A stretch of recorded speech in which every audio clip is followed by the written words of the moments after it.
Real-time yields analysis, part 1, weight variances between carcass types. The problem, subprimal weight variations. The weights of carcasses moving to fab vary significantly. The proportional weight of a specific subprimal varies between steer, heifer, and Holstein carcasses. The proportional weight of a specific subprimal varies across yield grades. To correctly track the accuracy of fabrication, these variances must be accounted for at a detailed level. The attributes associated with each carcass moving to fab must be tracked. The carcass attributes associated with each box leaving fab must be used to determine the accuracy of the fabrication process.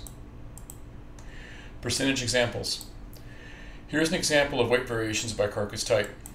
The table shows the percentage of the subprimal relative to the carcass weight. Looking at yield grade differences for steers, there's a 9.4% variation across yield grades. Comparing steers and Holsteins, there's a 10% or greater variance in the subprimal. Weight examples.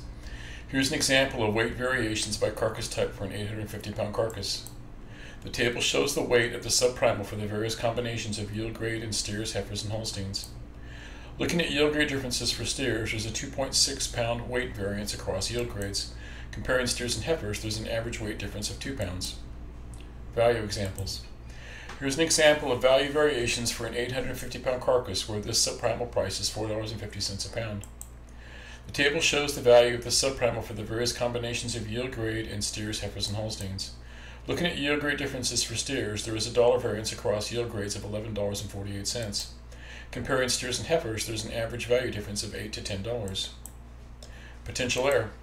If our existing fab standards are based on yield grade 3 steers, if our fab for the day is made up of 50% heifers and 1,000 head were processed, if the fab staff were completely accurate in how they fabricated this subprimal, it will appear that they were 850 pounds light on this subprimal. It appears that the staff trimmed too tight, but they actually performed their job correctly. No reliable benchmark. We must know what carcasses went into each box if we were to have an accurate measure of fab performance. If we know that an 850-pound yield grade 3 steer carcass went into a box, then we know what the weight should be of that specific subprimal. If there's a variance to that weight, then we can make adjustments on the fab line. If we don't know the yield grade and type of carcass that went into that box, then we have no way of validating the accuracy of fab. Fab staff is left without a reliable benchmark to measure their efforts, nor do they have timely feedback on their performance. Real-time yields analysis. Next video is part 2, accurately tracking yields. For information on real-time yields, contact NAV Analytics at 800-280-7107, and you can visit our website at navanalytics.com. Thank you.